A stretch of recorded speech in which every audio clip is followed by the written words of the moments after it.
जय हिंद दोस्तों, स्वागत है आप सभी का आपके अपने चैनल सिलेक्शन मेंटर पे। भाई बताइए, आप लोगों की तैयारी वगैरह कैसी चल रही है। मौसम तो बिल्कुल ज़बरदस्त तरीके से आप लोगों की लंका लगाए है। देखिए, एक चीज़ तो पहले आप लोगों को जानकारी देनी है।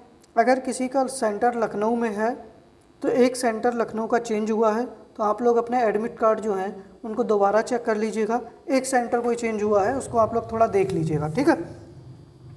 बाकी देखिए, आप लोगों की तैयारी वगैरह जैसी चल रही है एक बार आप लोग बताइएगा। करंट अफेयर्स आप लोग पढ़ते रहिएगा अच्छे से। और अब मुझे पूरी उम्मीद है कि आप लोगों की तैयारी अच्छी है, बस थोड़ा सा चीज़ें ध्यान दीजिएगा, कोई समस्या नहीं है। चलिए, एक बार आप लोग वीडियो वगैरह शेयर कर दीजिएगा अच्छे से, फिर हम लोग अपनी क्लास को शुरू करते हैं। चलिए, एक बार शेयर करिएगा। अगर आप सभी तैयार हैं तो फिर क्लास को शुरू किया जाए।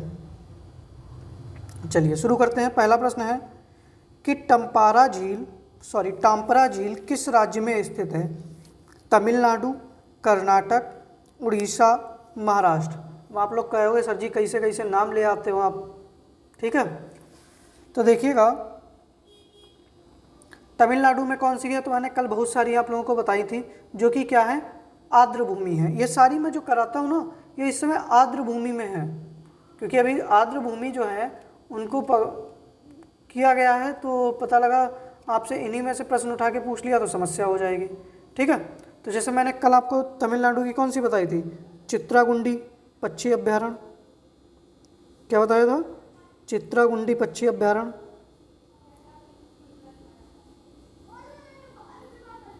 ठीक है। कर्नाटक का बताइएगा, बाकी तो सही आंसर आप लोग बता ही देंगे। कर्नाटक का है रंगनाथिट्टू।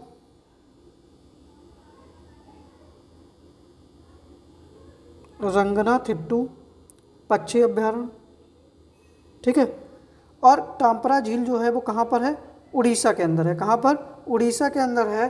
और देखिए, अब आपसे पूछ लिया जाए कि भारत की पहली रामसर साइट, तो चिल्का झील कहाँ पर थी, उड़ीसा के अंदर ही तो थी।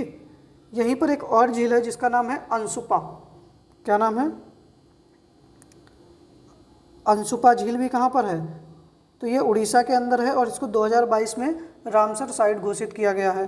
फिर महाराष्ट्र में क्या है जिसको अभी रामसर साइट घोषित किया गया है, ठाणे क्रीक। क्या, ठाणे क्रीक जो है इसको भी क्या किया गया है, रामसर साइट घोषित किया गया है, ठीक है। और आपसे पूछ सकता है महाराष्ट्र में जैसे नंदुर,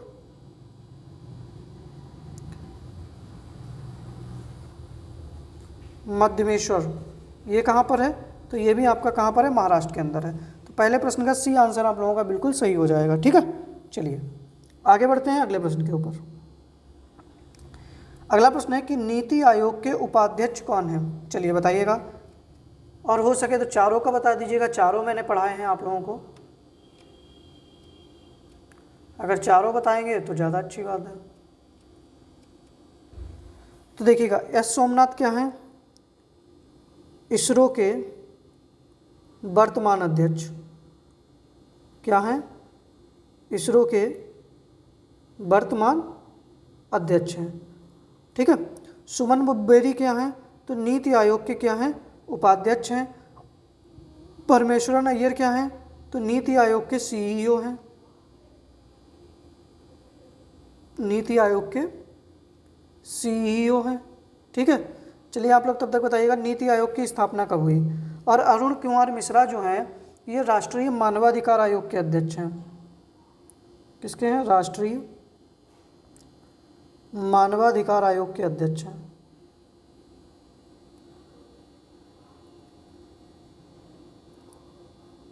आयोग के अध्यक्ष हैं, ठीक है, ध्यान दीजिएगा आप लोग। सही आंसर आप लोगों का क्या हो जाएगा, बी ऑप्शन सही हो जाएगा। नीति आयोग की स्थापना, देखिएगा नीति आयोग की स्थापना कब हुई थी, 1 जनवरी 2015 को। और इनके अध्यक्ष कौन होते हैं नीति आयोग के, तो प्रधानमंत्री होता है। कौन होता है, प्रधानमंत्री होता है, ठीक है। चलिए दूसरे प्रश्न का बी आंसर सही हो जाएगा। आगे बढ़ते हैं। अगला प्रश्न है कि उत्तर प्रदेश के किस जिले में सर्वाधिक वनावरण क्षेत्र है। सोनभद्र, खीरी, मिर्ज़ापुर, भदोही। चलिए बताइएगा सही आंसर आप लोगों का क्या होना चाहिए। तो देखिएगा उत्तर प्रदेश के किस जिले में सर्वाधिक वनावरण है, तो सोनभद्र में। कहाँ पर? सोनभद्र पहले पर है, खीरी सेकंड पर है, मिर्ज़ापुर थर्ड पर है। ठीक है। और अगर आपसे पूछ ले कि उत्तर प्रदेश के किस जिले में सबसे कम वनावरण है, तो किस में हो जाएगा? भदोही में। ठीक है, ध्यान दीजिएगा। सही आंसर क्या हो जाएगा? ए ऑप्शन सही हो जाएगा। चलिए आगे बढ़ते हैं अगले प्रश्न के ऊपर। अगला प्रश्न है कि उदार शक्ति सैन्य अभ्यास किन दो देशों के मध्य संपन्न हुआ? भारत ओमान, भारत और बांग्लादेश, भारत और मलेशिया, भारत एवं उज्बेकिस्तान। तो देखिएगा, भारत और ओमान के मध्य कौन सा होता है? तो अल नजहा होता है। कौन सा? अल नजहा होता है। और ये कहाँ पर? भारत और ओमान की थल सेना के मध्य में। ठीक है, ये कहाँ पर हुआ है इस बार? तो राजस्थान के अंदर हुआ है। कहाँ पर? राजस्थान के अंदर हुआ है। भारत एवं बांग्लादेश के साथ में तो संप्रति एक्स होता है, मतलब संप्रति होता है। उसी दिन मैंने बताया था कि बोंगो सागर भी होता है, बताया था ना। कौन सा होता है? बोंगो सागर भी होता है। और देखिएगा, भारत और मलेशिया के मध्य में कौन सा होता है? उदार शक्ति होता है। और ये पहली बार हुआ, तो ये इंपॉर्टेंट है आप लोगों के लिए क्योंकि पहली बार हो रहा है। ठीक है। और ये हुआ कहाँ पर? देखो, भारत और मलेशिया की वायुसेना के मध्य में।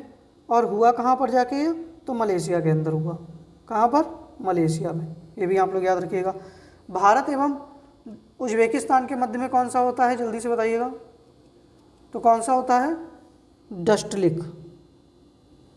कौन सा होता है? डस्टलिक होता है। और ये कहाँ पर हुआ जाके? तो उज्बेकिस्तान के अंदर हुआ। तो चौथे प्रश्न का सी आंसर आप लोगों का बिल्कुल सही हो जाएगा। ठीक है, चलिए आगे बढ़ते हैं अगले प्रश्न के ऊपर। अगला प्रश्न है कि राष्ट्रीय राजधानी क्षेत्र की तर्ज पर देश में पहली बार किस राज्य राजधानी क्षेत्र के गठन की घोषणा हाल ही में की गई? देखो, जैसे राष्ट्रीय राजधानी क्षेत्र को क्या कहते हैं? एनसीआर कहते हैं। वैसे ही पहली बार अब क्या बनेगा? एससीआर बनेगा, मतलब स्टेट वाला बनेगा। तो एनसीआर के तर्ज पर, मतलब जैसे राष्ट्रीय राजधानी क्षेत्र होता है वैसे ही अब क्या बनेगा? राज्य राजधानी क्षेत्र बनेगा। तो ये किसने घोषणा की है? तो उत्तर प्रदेश ने की है। किसने? उत्तर प्रदेश राज्य ने घोषणा की है। तो पांचवें प्रश्न का डी आंसर सही हो जाएगा। ठीक है, चलिए अगले प्रश्न पर बढ़ते हैं। अगला प्रश्न है कि किस स्थल पर राष्ट्रीय समुद्री विरासत परिसर को स्थापित करने का निर्णय लिया गया है? विशाखापत्तनम, लोथल, तिरुवनंतपुरम, कोच्चि।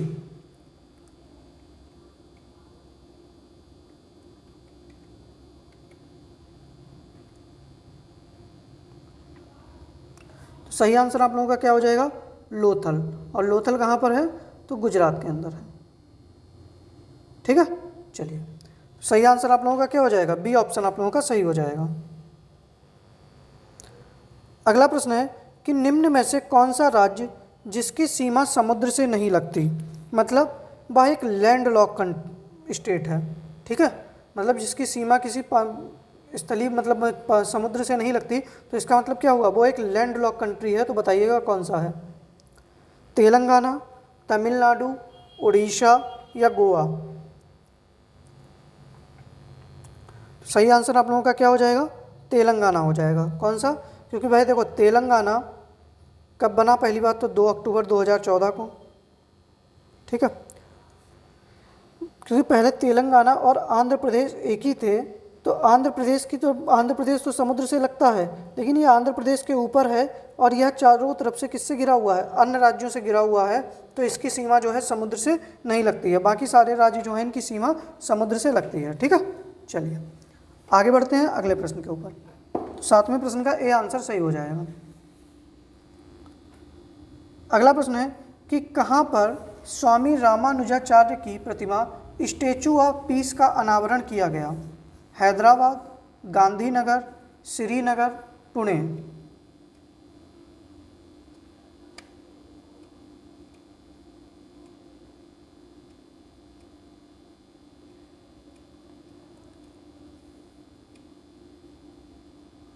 सही आंसर आप लोगों का क्या होना चाहिए? जल्दी से बताइएगा।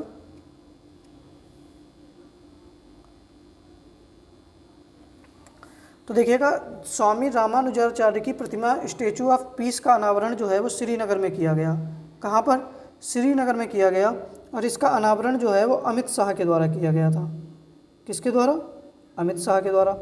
हैदराबाद में क्या बनाया गया था? तो स्टेचू ऑफ इक्वलिटी थी रामानुजाचार्य की ही, लेकिन उसको क्या कहा गया था? स्टेचू ऑफ इक्वलिटी कहा गया था। और कितनी ऊंची प्रतिमा थी? तो 216 फीट। और इसका अनावरण किसने किया था हैदराबाद के अंदर? तो प्रधानमंत्री ने। किसने? प्रधानमंत्री ने किया था। ठीक है, सही आंसर आप लोगों का क्या हो जाएगा, जल्दी से बताइएगा। सी आंसर सही हो जाएगा। ठीक है, चलिए आगे बढ़ते हैं अगले प्रश्न के ऊपर। यहाँ तक किसी को कोई समस्या हो तो बताइएगा।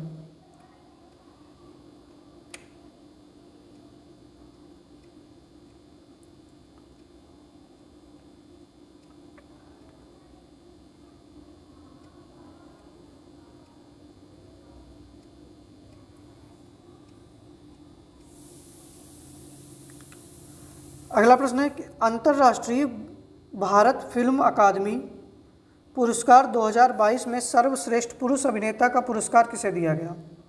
बताइएगा। अंतर्राष्ट्रीय भारत फिल्म अकादमी पुरस्कार 2022 में सर्वश्रेष्ठ पुरुष अभिनेता का पुरस्कार किसे दिया गया? और अच्छा, महिला में भी बताइएगा। पुरुष और महिला, पुरुष मैंने पूछ लिया और महिला भी बताइएगा। अजय देवगन, रणवीर सिंह, अक्षय कुमार, विकी कौशल। तो किसको दिया गया? विकी कौशल को दिया गया। किसको? विकी कौशल को दिया गया। और महिलाओं में किसको दिया गया? तो कृति सेनन को। किसको? कृति सेनन को दिया गया। याद रखिएगा आप लोग, डी आंसर सही हो जाएगा। आईफा अवार्ड है भाई, ये याद रखना, मैंने पूरा नाम लिख दिया था। अगला प्रश्न है कि किस देश ने भारतीय व्यापारियों को बिना वीजा के प्रवेश की अनुमति देने की घोषणा की? Madagascar, Maldives, Thailand, Indonesia. बताइएगा, सही आंसर आप लोगों का क्या होना चाहिए, जल्दी से बताइएगा।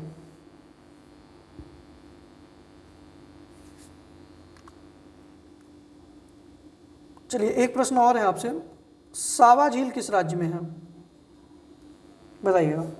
जो सावा झील है ये किस राज्य में है? वो सॉरी किस देश में है, राज्य नहीं है, सॉरी, किस देश में है?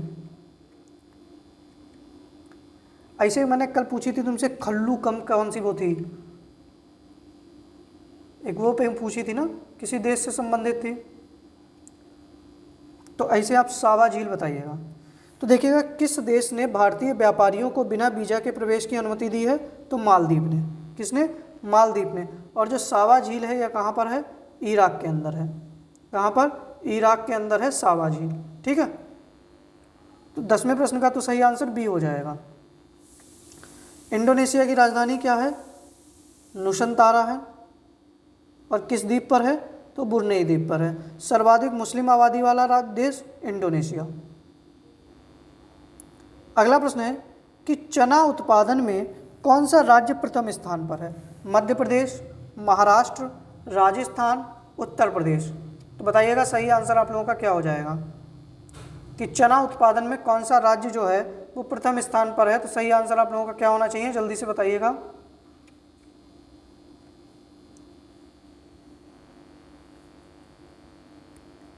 देखिएगा, चना उत्पादन में पहले स्थान पर है मध्य प्रदेश। कौन है? मध्य प्रदेश। सेकंड पे कौन है? महाराष्ट्र। थर्ड पे कौन है? राजस्थान। और आपसे पूछ लेना कि कुल खाद्यान्न उत्पादन में, किसमें? कुल खाद्यान्न उत्पादन में कौन सा राज्य प्रथम पर है? तो उत्तर प्रदेश। गन्ना उत्पादन में कौन सा राज्य प्रथम पर है? उत्तर प्रदेश। आलू उत्पादन में कौन सा राज्य प्रथम पर है? उत्तर प्रदेश। ठीक है, और आपसे पूछ ले गेहूं उत्पादन में कौन सा राज्य प्रथम स्थान पर है? तो उत्तर प्रदेश। ठीक है, चलिए महाराष्ट्र जो है आपसे पूछ ले कपास उत्पादन में कौन सा राज्य पहले पर है? कपास उत्पादन। देखिएगा ये डाटा चेंज हुआ है अभी, पहले कपास में कौन था? गुजरात था, लेकिन अब कपास उत्पादन में पहले स्थान पर कौन आ गया है? तो महाराष्ट्र आ गया है। ठीक है, इसका एक बार स्क्रीनशॉट ले लीजिएगा, मैं कुछ चीज़ें यहाँ पर बताए दे रहा हूँ, उसको ध्यान दे दीजिएगा। ठीक है, जैसे समझिएगा। आपसे पूछ ले कि चावल उत्पादन में कौन पहले पर है? गेहूं तो मैंने बता दिया है। तो चावल उत्पादन में है पश्चिम बंगाल, ये आर्थिक आंकड़े हैं 2020-21 के, ठीक है। तो यहाँ से आपसे प्रश्न बन सकता है मक्का उत्पादन में, ठीक है, ये आंकड़े भी हाल ही में आए हैं। कर्नाटक है पहले पर, कौन है? कर्नाटक पहले पर है। कुल मोटे अनाज में कौन है? तो मोटे अनाज में है राजस्थान। और कुल खाद्यान्न में कौन है? तो उत्तर प्रदेश, मैंने अभी बताया, ठीक है। इसके बाद में आपसे पूछ ले कुल दाल उत्पादन में कौन पहले पर है? तो मध्य प्रदेश है। कपास उत्पादन में कौन पहले पर है? तो पहले कौन था? गुजरात था, अब कौन हो गया है? महाराष्ट्र हो गया है, ठीक है। कौन हो गया है? महाराष्ट्र हो गया है, ठीक है। मूंगफली उत्पादन में कौन पर है? पहले पर है, ठीक है। मूंगफली उत्पादन में तो आपका कौन हो जाएगा? गुजरात हो जाएगा। कौन हो जाएगा? गुजरात हो जाएगा, ठीक है। बाकी कन्ना वगैरह, सॉरी कन्ना कह रहे, गन्ना वगैरह बता दिया है।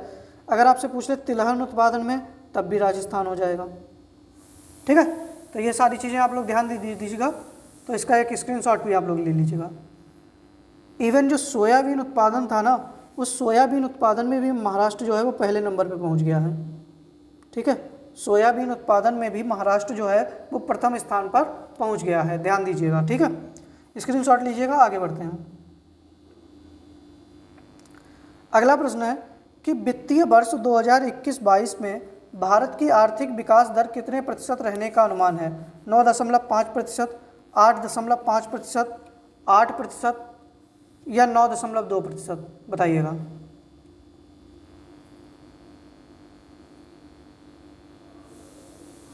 तो कितना रहने का अनुमान है? 9.2%। कितना? डी ऑप्शन सही हो जाएगा, 9.2% रहने का अनुमान है। आगे बढ़ते हैं। अगला प्रश्न है कि बजट 2022-23 के अनुसार, ठीक है, राष्ट्रीय शिक्षा मिशन पर कितने रुपए का परिव्यय किया जाएगा?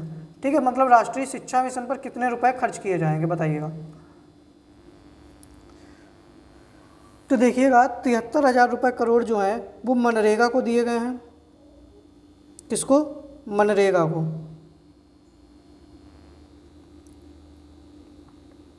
महात्मा गांधी राष्ट्रीय ग्रामीण रोजगार गारंटी कार्यक्रम 60,000 करोड़ जो हैं वो जल जीवन मिशन को दिए गए हैं। किसको? जल जीवन मिशन को दिए गए हैं। ये कौन सी योजना पे कितना पैसा खर्च होगा? और राष्ट्रीय शिक्षा मिशन पर 39,553 करोड़ रुपए खर्च होंगे और 37,800 करोड़ रुपए जो हैं वो राष्ट्रीय स्वास्थ्य मिशन पर खर्च होंगे। किस पर? राष्ट्रीय स्वास्थ्य मिशन पर खर्च होंगे, ठीक है। तो इसको आप लोग थोड़ा नोट कर लीजिएगा, ध्यान दीजिएगा। चलिए आगे बढ़ते हैं अगले प्रश्न के ऊपर। तो 13वें प्रश्न का सी आंसर सही हो जाएगा। अगला प्रश्न है कि पंडित शिव कुमार शर्मा का अभी हाल ही में निधन हो गया, वह किस क्षेत्र से संबंधित थे? चलिए बताइएगा।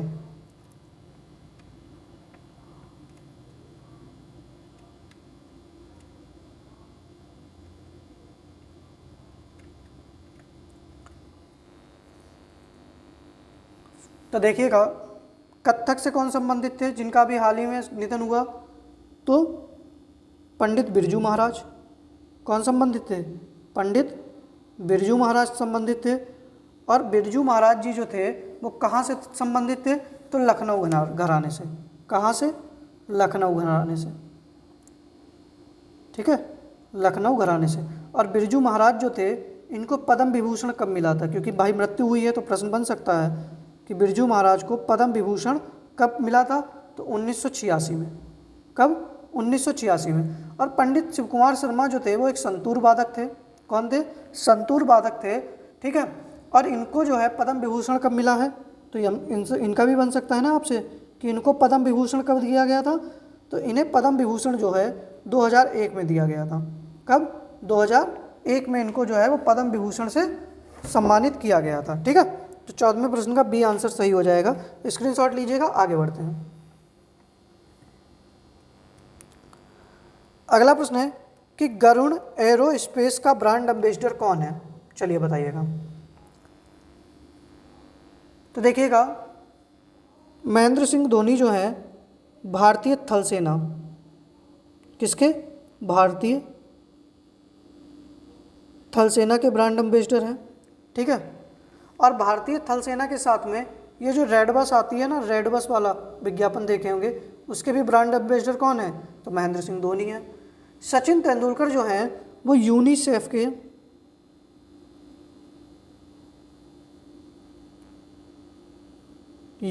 के गुडविल एम्बेसडर हैं। कैसे हैं? गुडविल एम्बेसडर हैं, ठीक है। अमिताभ बच्चन किसके हैं?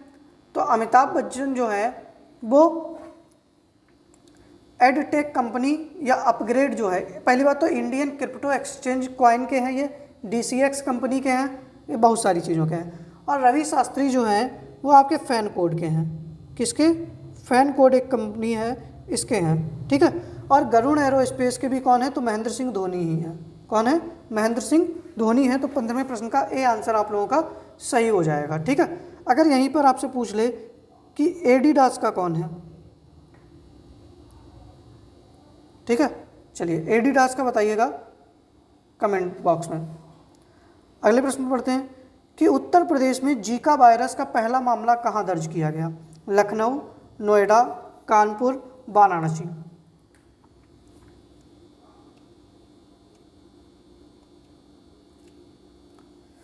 तो देखिएगा कहाँ पर दर्ज किया गया? कानपुर के अंदर। कहाँ पर? कानपुर के अंदर। अब देखिएगा राष्ट्रीय दलहन अनुसंधान केंद्र कानपुर, चीनी अनुसंधान केंद्र कानपुर। अच्छा देखिएगा अभी कानपुर में अटल बिहारी वाजपेयी की एक मूर्ति स्थापित की जाएगी। किसकी? भारत रत्न प्राप्त करता है भाई है अटल बिहारी वाजपेयी की एक मूर्ति कहाँ लगाई जाएगी? तो आपके कानपुर में लगाई जाएगी, ठीक है। इसको भी आप लोग याद रखिएगा। चलिए आगे बढ़े, अगले प्रश्न पे बढ़ते हैं हम लोग कि भारत की पहली मोबाइल हनी प्रोसेसिंग वैन कहाँ लॉन्च की गई? पुणे, सूरत, गाजियाबाद या हैदराबाद।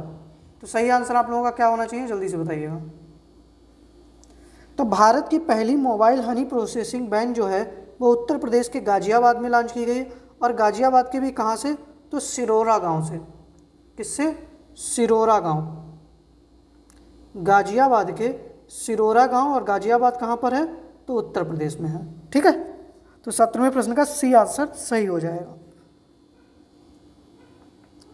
अगला प्रश्न है कि डिफेंस एक्सपो का 12वां संस्करण कहाँ आयोजित किया जाएगा? लखनऊ, गांधीनगर, नई दिल्ली, बेंगलुरु। तो बताइएगा सही आंसर आप लोगों का क्या हो जाएगा कि डिफेंस एक्सपो का 12वां संस्करण कहाँ पर आयोजित किया जाएगा?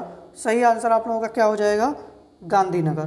कहाँ पर आयोजित किया जाएगा? गांधीनगर, गुजरात में आयोजित किया जाएगा, ठीक है। चलिए अगले प्रश्न पे बढ़ते हैं। अगला प्रश्न है कि काला जार को भारत से समाप्त करने का लक्ष्य कब तक रखा गया है? देखिएगा काला जार किससे एक बीमारी होती है बताइएगा?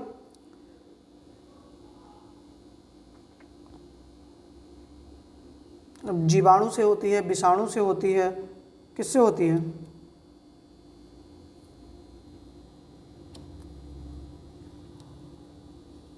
लेशमेनिया, ठीक है। ये परजीवी होता है, इसके द्वारा होती है। तो ये प्रोटोजोआ जनित बीमारी है और इसको वर्ष 2023 तक भारत से मुक्त करने का लक्ष्य रखा गया है। 2025 और 2030 में भी कुछ लक्ष्य रखा गया है, इसको आप लोग बताएंगे। चलिए आगे बढ़ते हैं अगले प्रश्न के ऊपर कि भारत के पहले इंटरनेट एक्सचेंज का उद्घाटन कहाँ किया गया? हैदराबाद, बेंगलुरु, देहरादून, नई दिल्ली। तो कहाँ किया गया? देहरादून के अंदर। सी आंसर सही हो जाएगा कि भारत के पहले इंटरनेट एक्सचेंज का उद्घाटन जो है वो देहरादून में किया गया है, ठीक है। चलिए अगले प्रश्न पे बढ़ते हैं कि कनुमा महोत्सव का आयोजन, कनमा नहीं है याद रखना, कनुमा महोत्सव का आयोजन किस राज्य में किया जाता है? आंध्र प्रदेश, उड़ीसा, अरुणाचल प्रदेश, असम। बताइएगा सही आंसर आप लोगों का क्या होना चाहिए?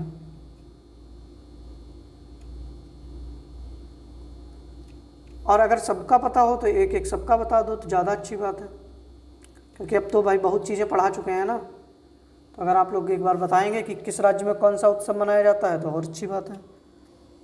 तो देखिएगा,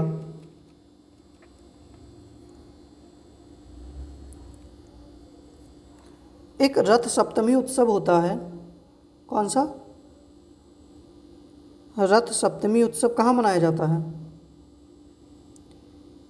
तो आपके आंध्र प्रदेश में। उड़ीसा में क्या मनाया जाता है? तो राजा परवा महोत्सव कहाँ मनाया जाता है? उड़ीसा में मनाया जाता है। उड़ीसा में तो बहुत सारे मनाए जाते हैं कि जैसे कि और कौन सा, रज पर्व मनाया जाता है। कौन सा? रज पर्व मनाया जाता है। पुरी की यात्रा निकाली जाती है, मतलब जगन्नाथ जी की यात्रा, रथ यात्रा जिसको कहते हैं। ठीक है, तो ये सब कहाँ पर होते हैं आपके? उड़ीसा के अंदर। ठीक है, धानु यात्रा होता है उड़ीसा में ही। क्या होता है? धानु यात्रा होता है, नुआखाई होता है। अरुणाचल प्रदेश में कौन सा होता है? तो तोरग्या महोत्सव होता है। कौन सा होता है? तोरग्या महोत्सव होता है। असम के अंदर क्या होता है? तो असम में बिहू होता है। अम्बुबाची मेला लगता है। क्या लगता है? अम्बुबाची मेला लगता है। और यहाँ पर एक बैखो त्यौहार मनाया जाता है। कौन सा? बैखो त्यौहार मनाया जाता है। तो बताइएगा सही आंसर क्या होना चाहिए? आंध्र प्रदेश। कनुआ महोत्सव कहाँ मनाया जाता है? तो आंध्र प्रदेश के अंदर मनाया जाता है। 21वें प्रश्न का ए आंसर सही हो जाएगा। देखिएगा, जहाँ पर मुझे डिटेल बताने की ज़रूरत होती है मैं पहले ही बता देता हूँ। ठीक है, जहाँ पर नहीं ज़रूरत होती है मैं तुरंत आगे बढ़ जाता हूँ। चलिए आगे बढ़ते हैं अगले प्रश्न के ऊपर। अब देखिएगा, अंतर्राष्ट्रीय लोकतंत्र दिवस कब मनाया जाता है? बताइएगा।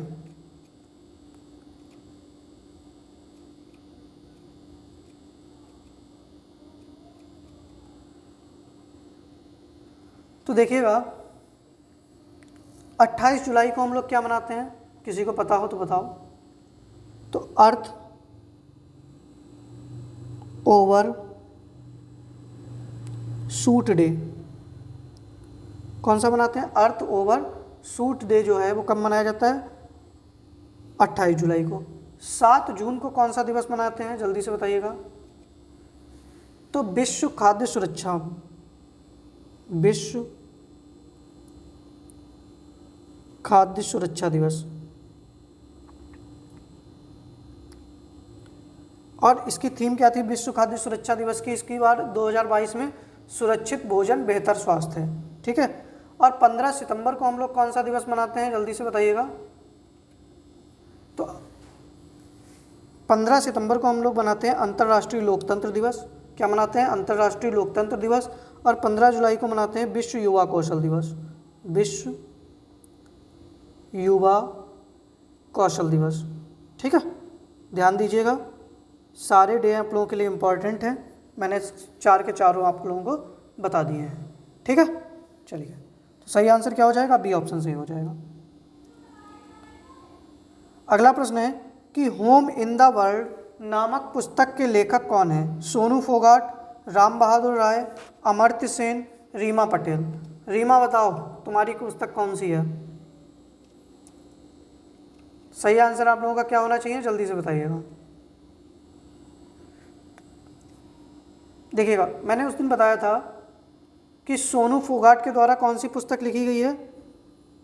अष्टांग योग लिखी गई है। कौन सी है? अष्टांग योग लिखी गई है। राम बहादुर राय के द्वारा कौन सी लिखी गई है? तो भारतीय संविधान।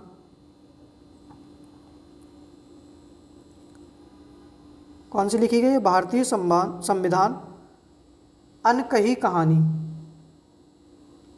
अनकही कहानी। और अमर्त्य सेन के द्वारा कौन सी पुस्तक लिखी गई है? होम इन द वर्ल्ड लिखी गई है। और जो रीमा पटेल हैं, रीमा पटेल के द्वारा कौन सी पुस्तक लिखी गई है? बताइएगा। Such big dreams. कौन सी है? सच, अंग्रेजी में लिख के दें? सच, हिंदी में नहीं लिख पाती हो रीमा तुम?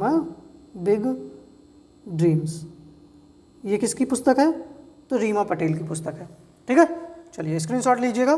23वें प्रश्न का सी आंसर सही हो जाएगा। आगे बढ़ते हैं अगले प्रश्न के ऊपर।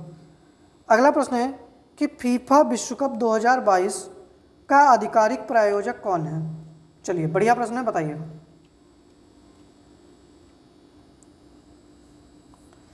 देखिएगा, फीफा विश्व कप जो है 2022 होगा कहाँ पर? तो कतर में होगा। कहाँ पर?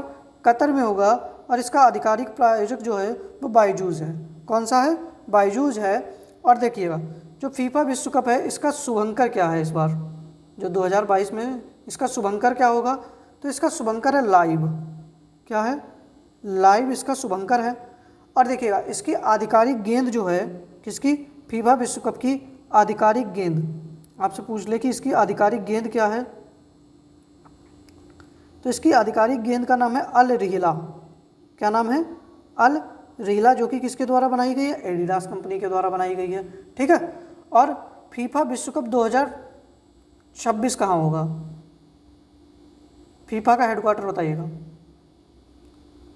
तो 2026 जो है वो 3 देश मिलकर बनाएंगे, कनाडा, मैक्सिको और अमेरिका। कौन? कनाडा, यूएसए और मैक्सिको। ये भी आप लोग ध्यान रखिएगा। ठीक है, तो सही आंसर क्या हो जाएगा? सी ऑप्शन सही हो जाएगा। अगले प्रश्न पे बढ़ते हैं, स्क्रीनशॉट लेना है तो ले लीजिएगा। अगला प्रश्न है कि BBC lifetime achievement award 2021 से किसे सम्मानित किया गया? बताइएगा। मीराबाई चानू, सैफाली वर्मा, कर्णम मल्लेश्वरी, अवनी लेखरा। तो देखिएगा, मीराबाई चानू जो हैं इनको BBC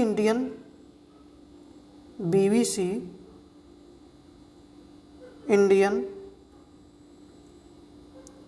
sports women of the year, women of the year किसको दिया गया? मीराबाई चानू को दिया गया। सैफाली वर्मा की बीबीसी इमर्जिंग प्लेयर, कौन सा? Emerging player award. और BBC lifetime achievement award किसको दिया गया? कर्णम मल्लेश्वरी को। और ये किस खेल से संबंधित हैं? तो भारोत्तोलन से। किससे संबंधित हैं? तो ये भारोत्तोलन से संबंधित थी, अब तो ये नहीं खेलती ही नहीं है, कर्णम मल्लेश्वरी। ठीक है, सी आंसर सही हो जाएगा। चलिए आगे बढ़ते हैं अगले प्रश्न के ऊपर। अगला प्रश्न है कि 33वां ग्रीष्मकालीन ओलंपिक खेल कहाँ आयोजित होंगे? बताइएगा। तो देखिएगा, जो मिलान इटली है इसमें क्या होगा? 25वां ग्रीष्मकालीन ओलंपिक।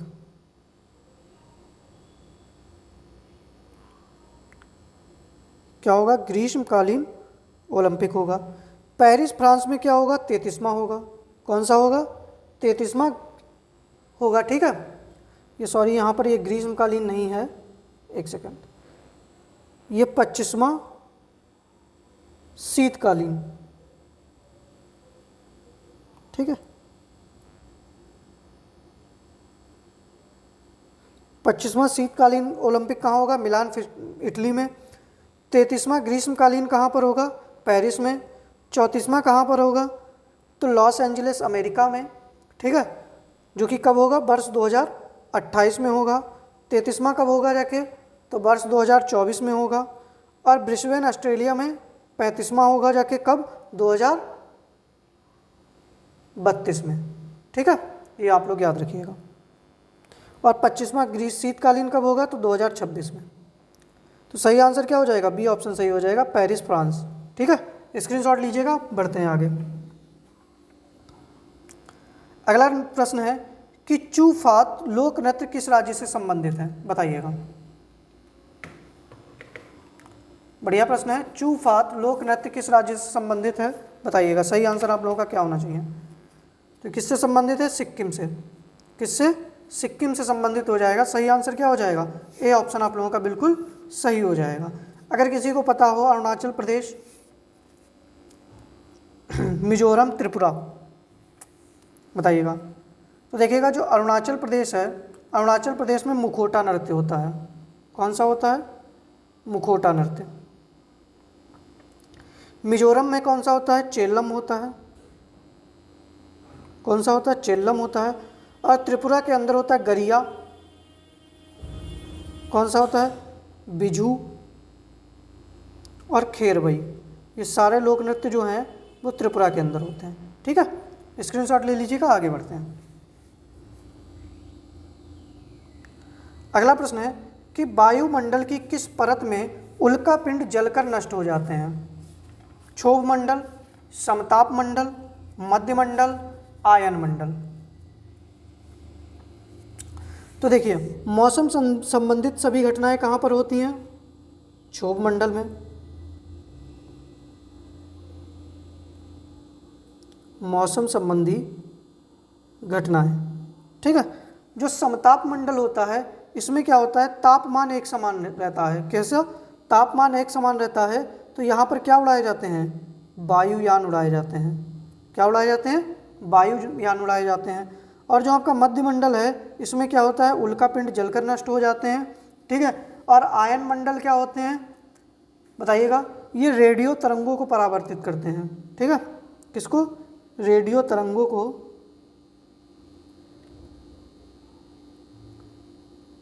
परावर्तित करते हैं। ठीक है, तो सही आंसर सी ऑप्शन सही हो जाएगा। आगे बढ़ते हैं अगले प्रश्न के ऊपर। अगला प्रश्न है कि निम्न में से किस ग्रह को आकाश गंगा के आकार का ग्रह भी कहा जाता है? चलिए बताइएगा। अच्छा प्रश्न है।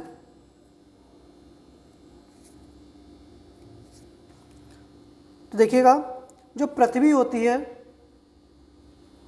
यह पांचवा सबसे बड़ा ग्रह है। कैसा है? पांचवा सबसे बड़ा ग्रह है। और शनि को क्या कहा जाता है? आकाश गंगा के आकार का ग्रह कहा जाता है। तो सही आंसर आप लोगों का क्या हो जाएगा? डी ऑप्शन सही हो जाएगा। सबसे बड़ा ग्रह कौन सा है? बृहस्पति। अच्छा, मंगल और बृहस्पति के मध्य क्या पाया जाता है? क्षुद्र ग्रह पाए जाते हैं। क्या पाए जाते हैं? क्षुद्र ग्रह पाए जाते हैं। ठीक है, ध्यान दीजिएगा। तो सही आंसर डी ऑप्शन सही हो जाएगा। अगला प्रश्न है कि बंधुआ मजदूरी पर प्रतिबंध किस अनुच्छेद के तहत लगाया जाता है? अनुच्छेद 23, अनुच्छेद 39 है, अनुच्छेद 19D, अनुच्छेद 48। तो बताइएगा सही आंसर आप लोगों का क्या होना चाहिए जल्दी से।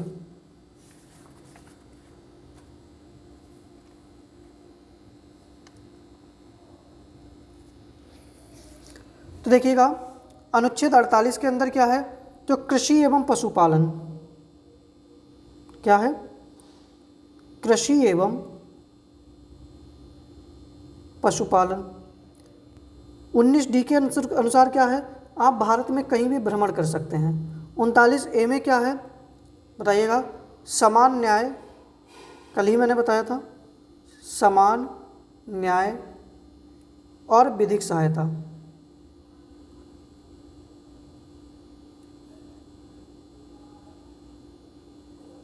और अनुच्छेद 23 में क्या है? तो बंधुआ मजदूरी पर प्रतिबंध है। तो 30वें प्रश्न का ए आंसर सही हो जाएगा।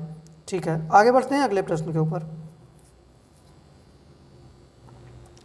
अगला प्रश्न है कि इमली में कौन सा अम्ल पाया जाता है? चलिए बताइएगा। साइट्रिक अम्ल, टार्टारिक अम्ल, फार्मिक अम्ल या फिर सल्फ्यूरिक अम्ल? तो बताइएगा सही आंसर आप लोगों का क्या हो जाएगा।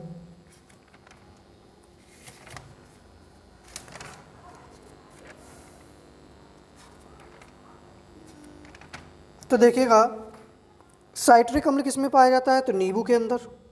किसमें? नींबू के अंदर। इमली में क्या पाया जाता है? तो टार्टारिक अम्ल पाया जाता है। और इमली के साथ में और किस में पाया जाता है? तो अंगूर में पाया जाता है। चींटी के डंक में किस में पाया जाता है?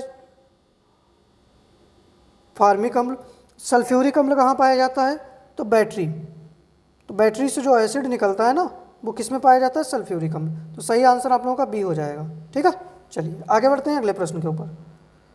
अगला प्रश्न है कि 2011 की जनगणना के अनुसार सर्वाधिक दशकीय वृद्धि किस राज्य में हुई? बताइएगा। नागालैंड, सिक्किम, मेघालय, बिहार?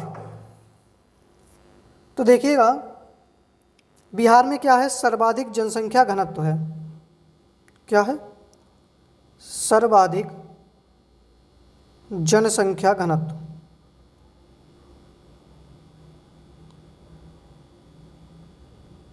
सर्वाधिक जनसंख्या घनत्व कहाँ पर है? बिहार में। और कितना है? 1106। कितना है? 1106 6। ठीक है, चलिए अब देखिएगा नागालैंड में क्या हुआ है, न्यूनतम दशकीय वृद्धि। क्या हुई है, न्यूनतम दशकीय वृद्धि, मतलब ये ऋणात्मक पहुंच गए। मतलब इनकी 2001 में जितनी जनसंख्या थी ना, ये 2011 में आते आते इनके यहाँ जनसंख्या क्या हो गई, कम हो गई। कितनी हो गई, 0.6% माइनस हुई है, 0.6% माइनस।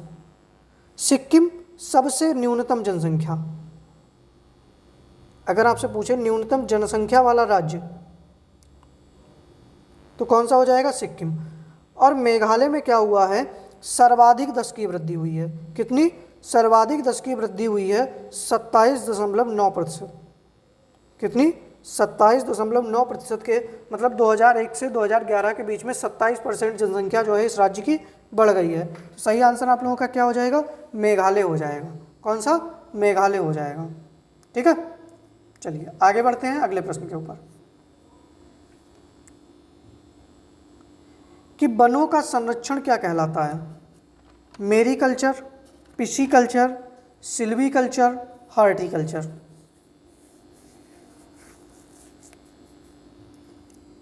देखिएगा मेरीकल्चर हम लोग क्या कहते हैं, तो समुद्री जीवों के उत्पादन की क्रिया।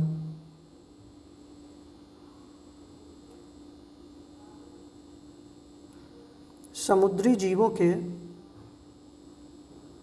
उत्पादन की क्रिया क्या कहलाती है, मेरीकल्चर कहलाती है। पिसीकल्चर क्या कहलाती है, मछली उत्पादन। मछली से संबंधित क्या है, पिसीकल्चर।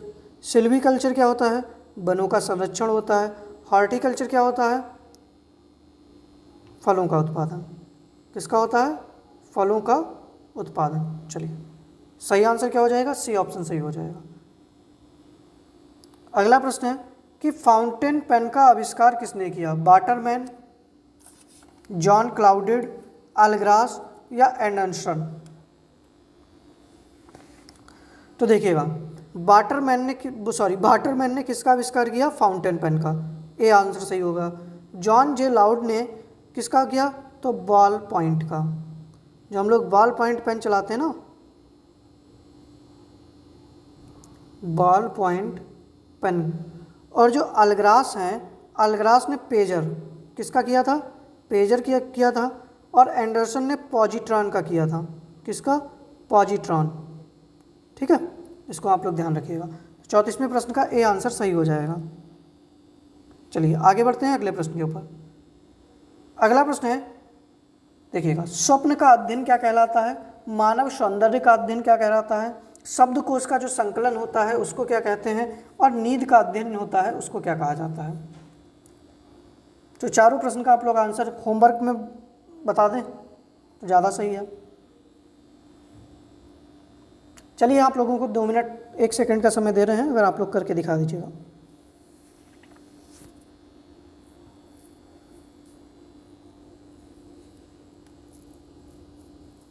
सभी के आंसर करिएगा तो ज़्यादा अच्छा है।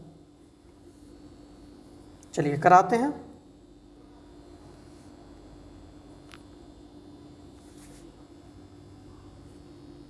देखिएगा स्वप्न का जो अध्ययन होता है वो क्या कहलाता है, ओनोरोलॉजी।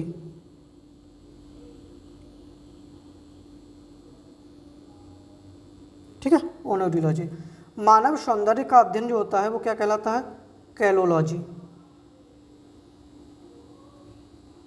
ठीक है, जो शब्दकोश का संकलन होता है वो क्या कहलाता है, लेक्सोग्राफी। क्या कहलाता है, लेक्सोग्राफी।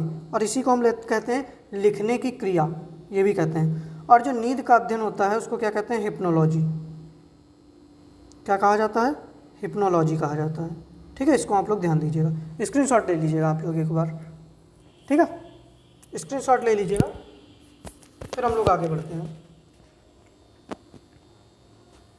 चलिए देखिएगा आप लोगों से भाई मेरा होमवर्क का प्रश्न है कि भारत का बोस्टन किसको कहा जाता है। कमेंट बॉक्स में आंसर करिएगा।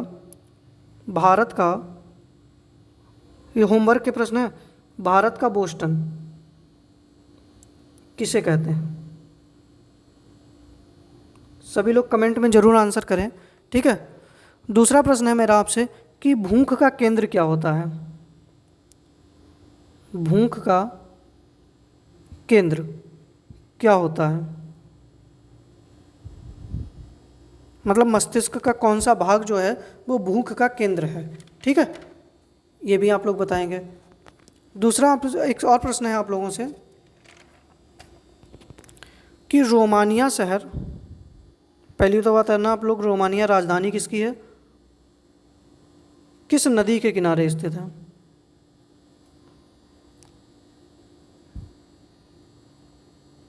किस नदी के किनारे है? ये 3 प्रश्न हैं आप लोगों से। और चौथा एक और भी आप लोगों से प्रश्न है कि जो अन्नामलाई पहाड़ी है उनका दूसरा नाम क्या है?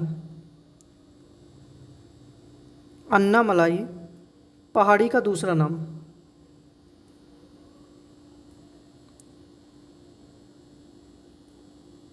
चलिए, सभी लोग कमेंट बॉक्स में ज़रूर आंसर करिएगा। 4 प्रश्न हैं आप लोगों से। भारत का बोस्टन किसको कहते हैं? भूख का केंद्र क्या होता है? रोमानिया शहर किस नदी के किनारे है? और अन्नामलाई पहाड़ी का दूसरा नाम क्या है? ठीक है, चलिए स्क्रीनशॉट ले लीजिएगा इनका, और बाद में अभी जब वीडियो खत्म हो जाए तो कमेंट बॉक्स में सभी लोग आंसर करिएगा।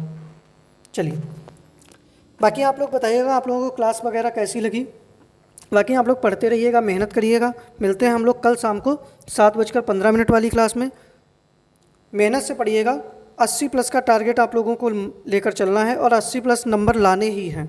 ठीक है, चलिए बाकी देखिएगा टारगेट विद आलोक चैनल पर आज शाम को रात के 8-9 बजे जो है वो रवि तिवारी सर जो है करंट अफेयर्स की एक मैराथन कराएंगे। सभी से निवेदन है भैया जुड़ जाना उस क्लास से, आप लोगों का फ़ायदा हो जाएगा, कल्याण हो जाएगा। जो 10 प्रश्न आप लोगों के करंट अफेयर्स के आएंगे, आराम से आप लोग 7 से 8 क्वेश्चन उससे मिल जाएंगे आप लोगों को। ठीक है, चलिए बाकी आप लोग पढ़िएगा, मेहनत करिएगा। मिलते हैं कल आपसे शाम को 7:15 वाली क्लास में। जय हिंद।